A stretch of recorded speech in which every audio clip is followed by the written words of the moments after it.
بسم الله الرحمن الرحيم. السلام عليكم ورحمة الله وبركاته. كلنتي وعن أو وناكسن داودي هالكن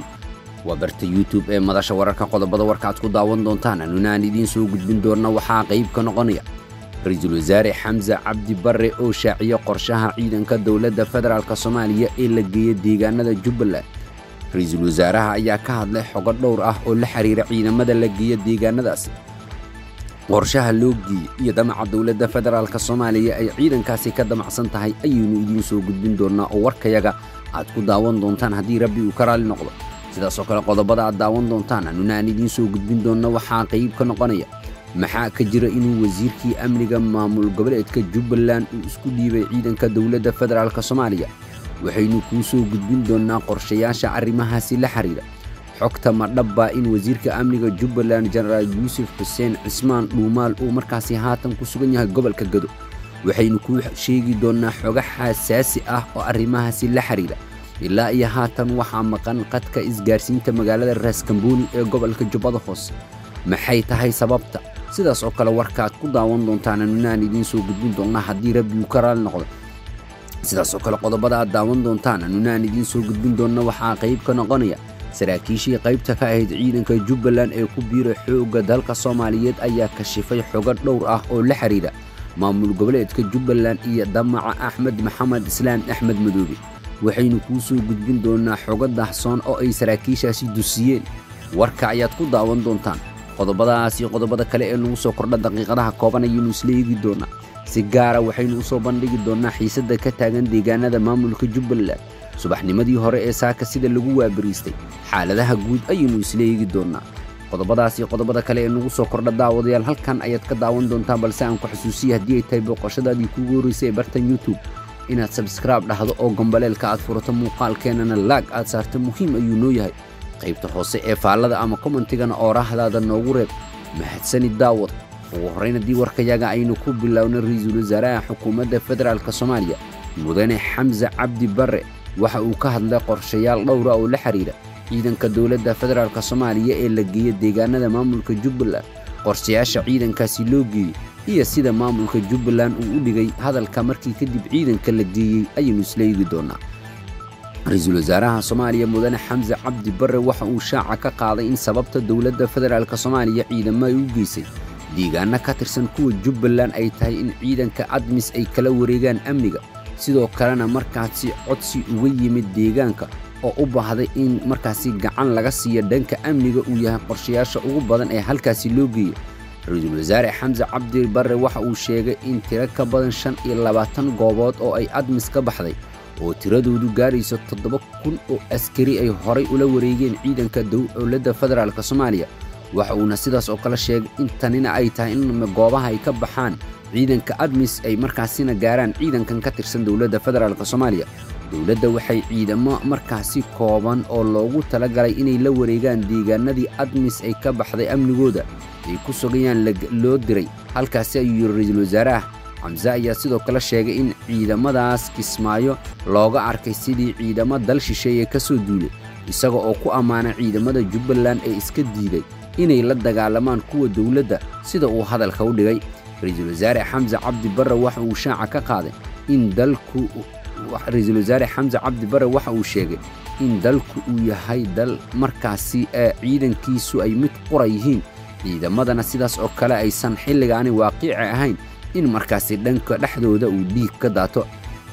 Ra'iisul Wasaaraha ayaa nasiib daro weyn ku tilmaamay in ciidamadii la tababaray oo ku faanayay in markaasi dadka iyo dalka ay difaacayaan in mas'uuliyadooda ay u adeegsadaan in markaasi ciidamo kale oo xoogga dalka ka tirsan in markaasi lagu dhibaateeyo. Ra'iisul Wasaaraha Xukuumadda Federaalka Soomaaliya Mudane Xamza Cabdi Barre ayaa si aad ah kaga hadlay xiisadda deegaanada Jubbaland. waxa uuna si aad ah ugu mahadceliyay ciidanka ka tirsan maamulka Jubbaland ee ku biiray ciidanka xoogga dalka Soomaaliyeed isla markaasna diiday damicii Axmed Maxamed Islaam Axmed Madoobe ee ahaa in ciidanka dhexdooda dhiig uu ku daato isla markaasna weerar ay markaasi soo qaadaan. maalmihii ayuu ka soo gudbay magaalada Raaskambooni ee gobolka Jubbada Hoose waxaa soo gaaraya ciidamo badan oo ka tirsan Jubbaland kuwa oo ku biiraya ciidanka dawladda federaalka Soomaaliya ee halkaasi ku sugan isla markaasna qaybta ka ah ciidankii dawladda ay geysay si ay ula wareegaan deegaanada maamulka Jubbaland fariisimaha ay markaasi ka baxaan ciidanka qaybta ka ah howlgalka nabad ilaalinta midowga Afrika ee ADMIS markana haddii aynu eegno maxaa ka jira in markaasi wasiirka amniga dowlad goboleedka Jubbaland uu markaasi isku dhiibay ciidanka dowladda federaalka Soomaaliya wasiirka amniga Jubbaland General Yusuf Hussein Cismaan Duumaal oo haatan ku sugan gobolka Gado ayaa ka hadlay arrimo xasaasi ah oo ku aadan xiisadda u dhaxaysa dowladda federaalka Soomaaliya iyo Jubbaland oo horey Yusuf Duumaal ayaa ka hadlay wararka sheegaya inuu isku dhiibay dowladda federaalka Soomaaliya kadib markii ay soo baxday hadalhayn xoogan oo sheegayso in markaasi uu isku dhiibay ciidanka dowladda federaalka Soomaaliya Duumaal ayaa arintani markaasi sidaas oo kala qaboojiyay waxa uu markaasi tilmaamay in dowladda Soomaaliya aan laga xigin isaga oo sheegay in markaasi mas'uul qaran uu yahay isla markaasna dowladda uu qayb ka yahay Duumaal sidaas oo kale waxa uu xusay wararka sheegaya ee baraha bulshada la isla dhaxmarayo in aan si sax ah markaasi looga hadlin Duumaal waa la hareereeyay Duumaal waa isdhiibaya dadka Soomaaliyeed dowladnimadooda waa ka xigsanaya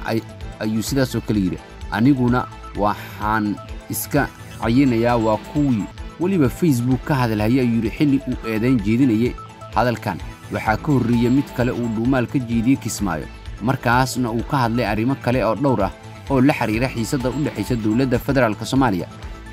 arrimahan ayaa ku soo aadaya xilli ay kacsan tahay xaaladda siyaasadeed ee u dhaxaysa dowladda federaalka Soomaaliya iyo Jubbaland kadib markii Axmed Maxamed Islaan Axmed Madoobe mar kale uu markaasi isku doortay magaalada Kismaayo labada dhinac ayaa haatan isla aaday dhanka markaasi dagaalka markii loo eego xiisadda culus ee haatan taagan dowladda federaalka Soomaaliya ciidamo ayay waxay geysay deegaano dhowr ah oo ka tirsan Jubbaland Axmed Maxamed Islaan Axmed Madoobe waxa uu bira tumanaya sidii weerar ugu qaadi lahaa goobaha ciidankaas ka tirsan dowladda federaalka Soomaaliya haatan ay markaasi ku sugan yihiin iyada oo dowladuna ay sheegtay qorshayaasha ciidanka loo geeyay halkaas in ay tahay sidii ay ula wareegi lahaayeen fariisimaha ciidanka qaybta ka ah howlgalka nabad ilaalinta midowga Afrika ee ADMIS ay markaasi baneeyeen saraakiil iyo ciidamo ka tirsan kuwa Jubbaland oo markaasi mar kale iska soo dhiibay ayaa ka hadlay arrimaha iyo sidaas oo kale xiisadaha taagan kuwaas oo xog la yaab leh ka bixiyo qorshaha Axmed Maxamed Islaan Axmed Madoobe oo uu ka damacsanaa Raas Kamboni saraakiiltan oo warbaahinta la hadashay waxay sheegeen in iyaga iyo saraakiil kale ay markaasi oo qorsheynayeen inay weerar ku qaadaan Raas Kamboni sida Axmed Maxamed Islaan Axmed Madoobe uu markaasi soo amray balse waxay sheegeen in damaacigooda ay ka dhaadhici weysay in dhiig walaalkood oo ay iska garab dagaalamayeen ay daadiyaan waxayna yiraahdeen qorshuhu marka hore waxa uu ahaa in Raas Kamboni doomo lagu weeraro oo halkaasi la gaaro si dhinaca kale weerar looga soo dhufto balse waan qaada weynay qorshahaas oo waxaynu noo suurtageli weysay in wiilal maalin ka hor dagaal wada jira aan iskula jirno oo cadowga argagixisada aan la dagaalamaynin haddana maanta iyagu aan xabad isku ridno balse waxaan garanay oo garwaaqsanay in inagu aan ayaga qayb ka noqono ayuu yiri mid ka mid ah saraakiisha ciidanka maamulka Jubbaland oo soo gaaray magaalada caasimadda ah ee Muqdisho waxayna ka hadleen arrimo kale oo xasaasi ah oo la xiriirta xiisadaas waxay sheegeen marnaba inaysan damacoodu ahayn inay weerar ku qaadaan ciidamo ka tirsan kuwa dowladda Soomaaliya balse cadowgu uu yahay mid qura ka oo ah argagixisada in laga saaro deegaanada uu kaga dhuumaaleysanayo maamulka Jubbaland waxay dhaleeceen iyo sidaas oo kale eedeen u jeediyeen hogaankooda oo ay sheegeen in qorshaha uu damacsanaa uu ahaa in weerar lagu qaado ciidankaas daawadood ku maadsantaa la socodkii jaanqaadka warkayga haddii ay tahay boqoshadaadii kugu horeysay bartan subscribe noo dheh gambareelka fur muuqaalkeenan laag saar muhiim ayuu noo yahay qaybta hoose ee faallada ama commentigana oo rahdaada kaaga aadan wararkii warbixinadan kuu soo gudbinayno noogu reeb ee mahadsanid daawade